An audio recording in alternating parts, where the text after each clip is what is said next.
This is another example of how we're cleaning up Gadsden and how we're not going to allow drugs come into our community. And we've said this before, and we've had these press conferences before, but if you're doing drugs in the city of Gadsden, it's not going to happen. We're going to put it to a stop. And we want to thank our SCAN unit, which is a unit that we put together once we took office, made up of 5 individuals. I'm so emphatic about stopping drugs in our community that we added another slot to our SCAN unit recently. As of next week, Mr. Roebuck joined the unit, and we're going to continue to grow it. This is also an effort with SPI out of Huntsville, and it was all the agencies working together to be able to make this happen. So I'm just, you're not excited about this happening, but I am excited that we were able to stop the drugs getting into the community. As I said before, if you've been to some of these press conferences, we had marijuana, a lot of marijuana. It's a gateway drug to these other drugs. So this fentanyl will kill people. It'll kill lives in our community. And then we have also cocaine and $32,000 of cash and a weapon. So I can't say enough to our SCAN unit about what they've done and how they're continuing to stop the drugs in this community. These bags may not be big, but the value of this is very high. And this is saving lives for what they did, so we're very excited about it. So I'm going to ask SPI to go ahead and state what you would like to comment about, and then we'll turn it over to our SCAN unit, okay? Sure, thank you, Mayor.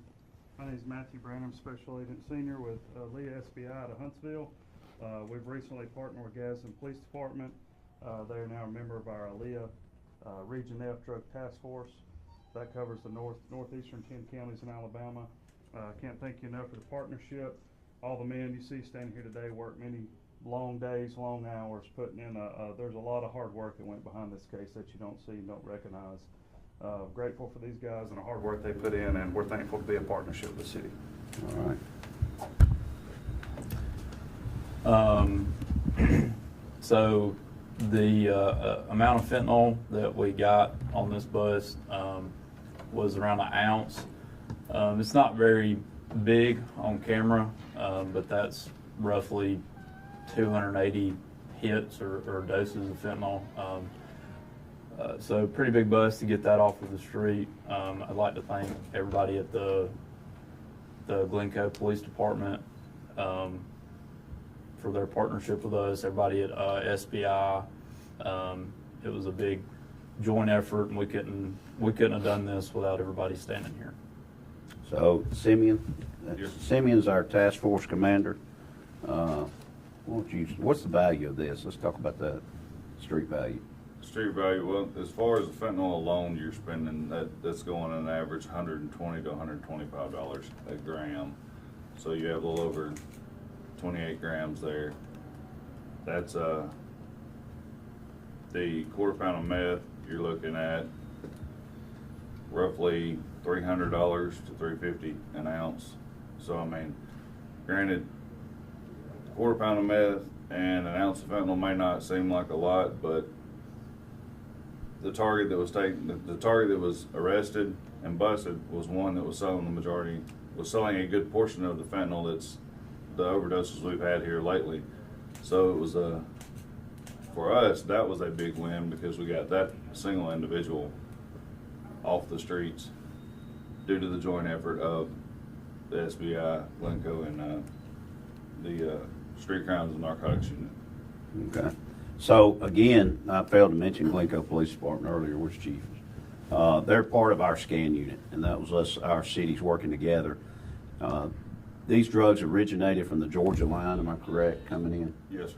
Yeah, and trying to come into our community. So I can't say enough, and we'll take questions, but y'all, we're not going to put up with it. We're stopping this, and we started our own SCAN unit, our own drug task force unit. We're not tolerating drugs in our community. I'm just going to be emphatic about that. If you want to do drugs in our community, we're welcome. We got a free place for you at our jail, free rent, and we'll take care of you. And we're not going to allow this to get into our community's hands, because this is part of us about our operation of cleaning up Gadsden, not only just litter and other things, but also the drugs in the community. This affects our education program. It affects us recruiting jobs.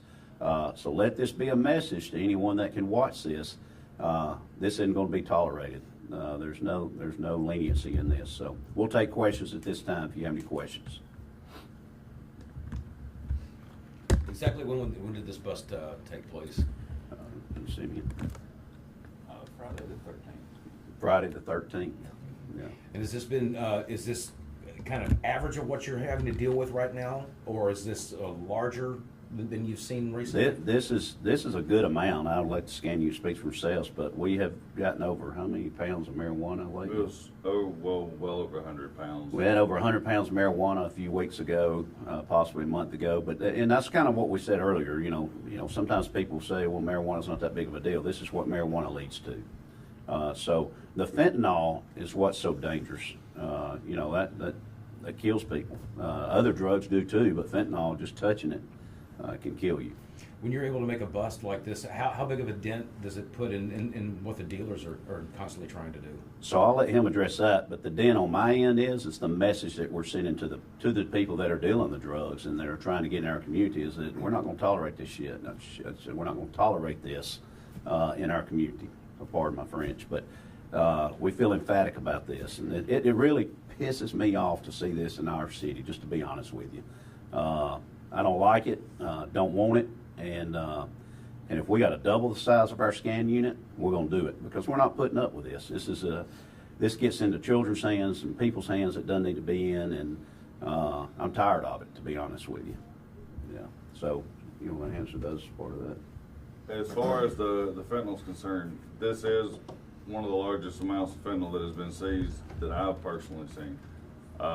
As far as the individuals that are taken off, it does kind of put a kink in it, but just like with everything else, once you take one out, another one's going to step up and take its place. These guys faced a lot of different obstacles when it came to this, and like the mayor said earlier, this did come from Georgia, and there should have been a lot more. We should have gotten a lot more. But like I said, these guys had to battle some obstacles, and they did a great job in overcoming and was able to make a successful bust out of this, where they seized a good amount of fentanyl, meth. There's roughly a little over what, $32,000 the individual had on his person or in his house with him. So again, the scan unit along with SBI did an amazing job in my opinion. So the head guy's taken out. Now we're waiting to see who takes his place so we can get that individual as well. So has Georgia been kind of a genesis point for a lot of this coming into the state, or just this area, or are you seeing it from other states as well? Typically, this is going to be coming in. The majority of it, in my experience, has been coming in from Georgia.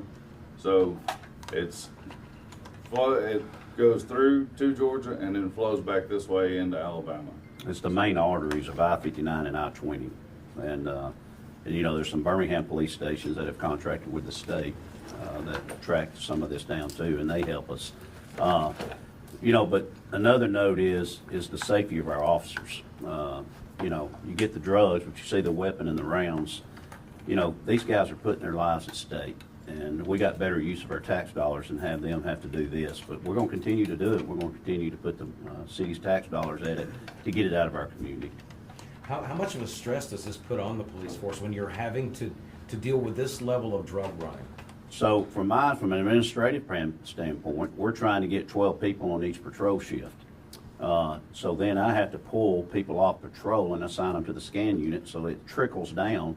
There's less people on patrol in the community for doing other things, for keeping our schools safe, for stopping traffic, handling traffic accidents, doing detective work, doing warrants, and et cetera. But these guys, you know, it's a calling for them, and because you have to be called to be a part of this, to want to do this as part of your job.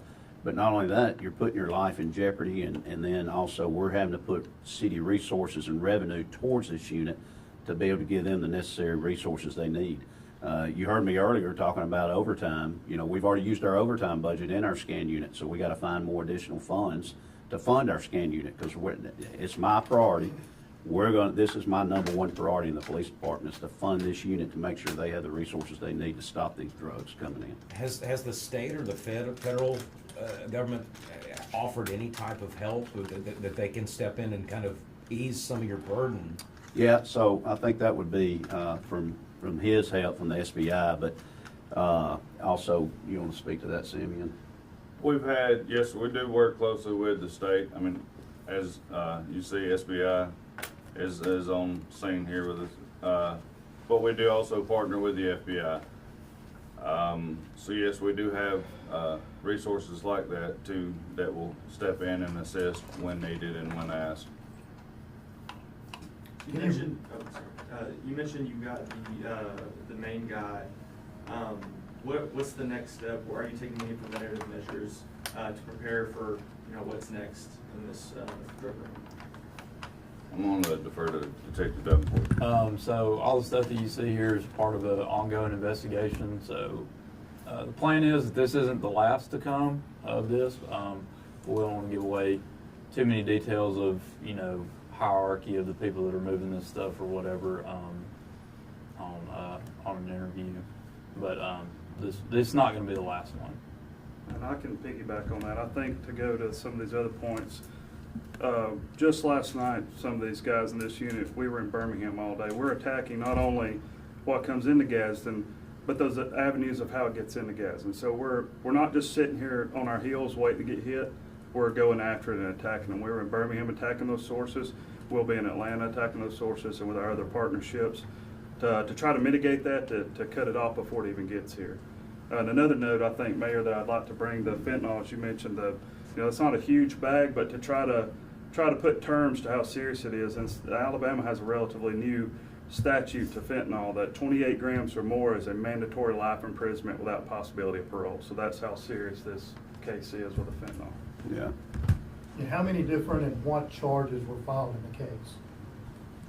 So there were 2 charges of drug trafficking, possession of marijuana second degree, and then drug paraphernalia just off of the search warrant.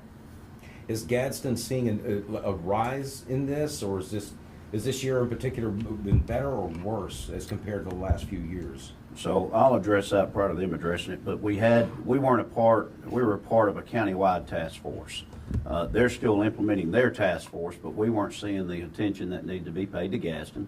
So what I did, I took the opportunity to create our own scan task force, and they work together as best they can.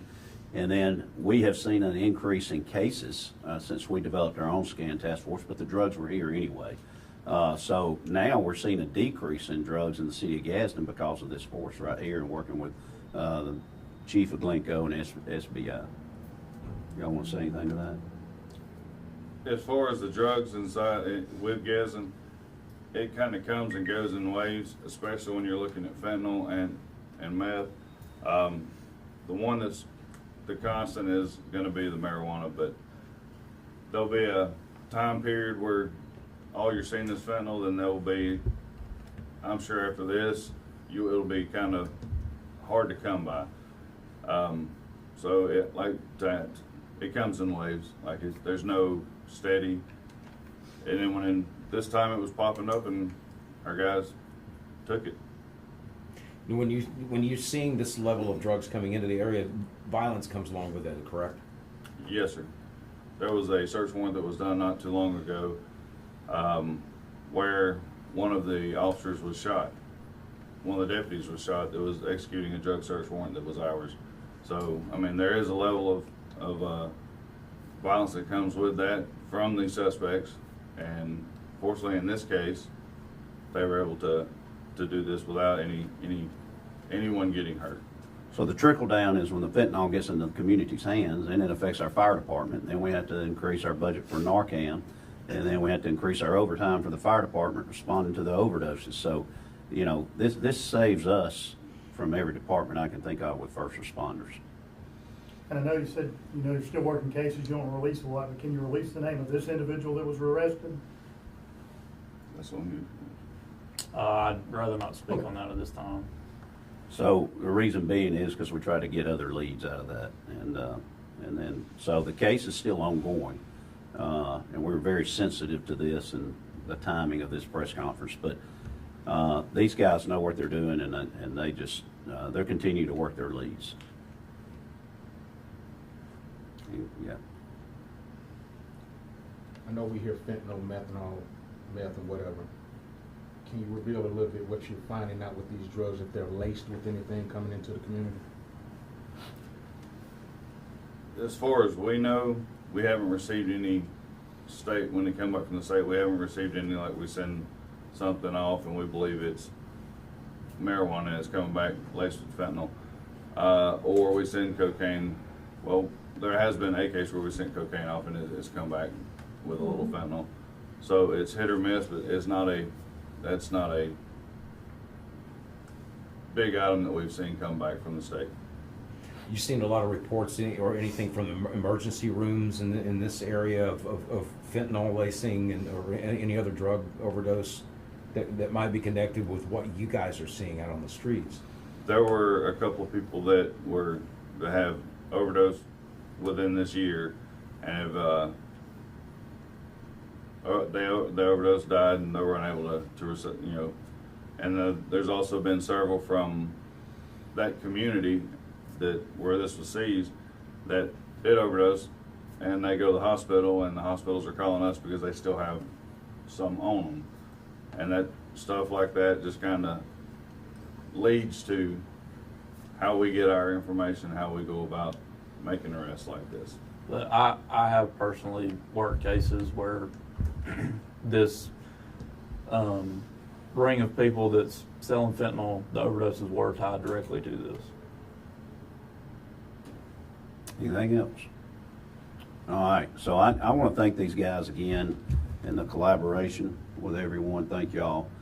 This is important to us, and the message is clear. We're not going to tolerate it, and don't do drugs here in Gadsden. All right, thank y'all.